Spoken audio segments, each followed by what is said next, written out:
All right, let's dive in. Today, we're not just going to talk about a story, we're going to step right inside of one. It's this incredibly powerful exploration of what it actually means to trust, especially when you can't see the path ahead. We're going to journey with one of history's most fascinating figures, Abraham, to really try and understand the very heart of faith. So I want you to imagine something with me. Picture this quiet, kind of twilight space. Let's call it the trust room. This idea is going to frame everything we talk about today. And here's the thing about this room. It's not about having all the answers. No, it's all about learning how to take that next step and then the next, even when you can't see a single thing in front of you. So that's my invitation to you. Let's not just be observers watching from a distance. Let's actually try to connect with the very real, very human experience at the center of this ancient story. Let's try to feel what Abraham actually felt. And to do that, we gotta start where trust really begins, right in the middle of that feeling of uncertainty. We're gonna ground this whole story in something I think every single one of us can understand, that physical, gut level experience of waiting for a promise that seems totally impossible. I mean, just think about it for a second. Decades. We're talking decades have passed since God made this huge promise to Abraham. A lifetime of waiting. And this wasn't some serene, peaceful confidence. No way. The reality was, his stomach churned. The anxiety was physical. This wasn't some man of steel who felt no fear. He was an old man. His body was getting tired, and his hands trembled with the sheer weight of this hope he'd been carrying for so long. And his breath shortened. You know that feeling of panic, of being completely overwhelmed? That is where this journey of trust actually kicks off. It doesn't begin in some moment of perfect clarity or control, but right here, in the messy, physical reality of being human and not knowing what's next. And it's from that really vulnerable place that he asks maybe the most honest question imaginable. Lord, how can I know? And you can hear it, right? This isn't defiance, it's a cry straight from the heart. And what I love about this is that it validates all of our own moments of doubt. It tells us it's okay to ask. Okay, so how in the world do you navigate that kind of profound uncertainty? Well, this is where things get really interesting. Our source material points us to this powerful model, inspired by the work of Dr. Dan Siegel, called the River of Integration. Think of it like a map for finding balance when you're in the middle of a storm. Let's see how it applies to Abraham's story, and really to all of ours. The idea is actually pretty simple, but it's so profound. Healthy trust is like a flowing river.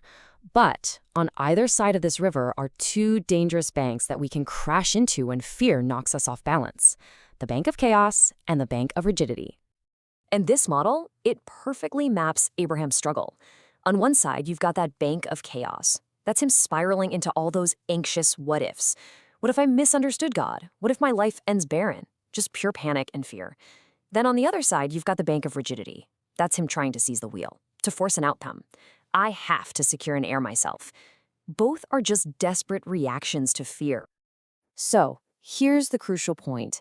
That middle river, it isn't the absence of fear or uncertainty. It's the act of staying in relationship. It's about returning again and again and again to the voice of God, especially when your body is afraid and those banks of chaos and control are calling out to you.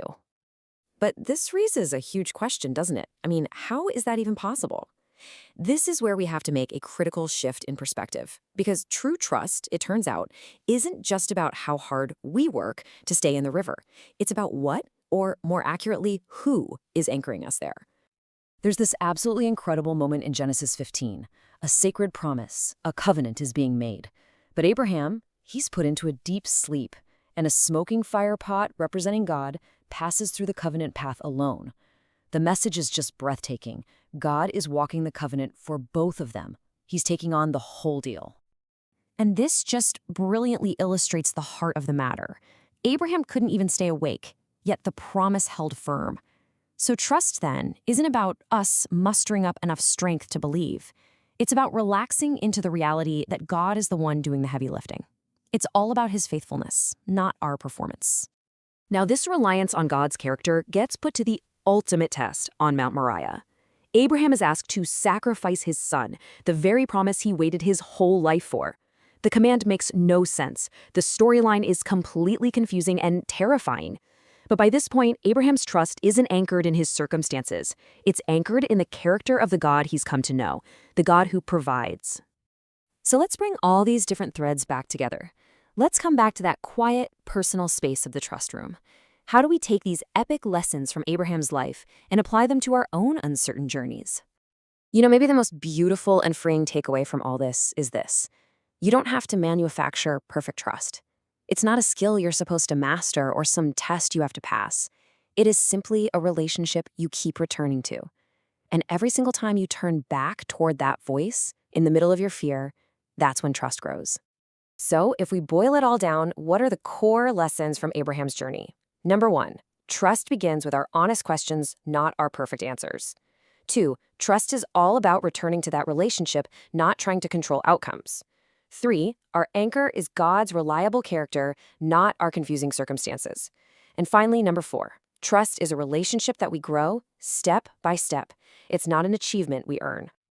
And that leaves us with a final thought to just carry with us. Looking at your own life, with all its uncertainties and all its unanswered questions, where is Jesus inviting you to walk without a map? Where is he inviting you to just take that next step, to keep walking, even when you cannot see the path ahead? Where are you being invited to trust?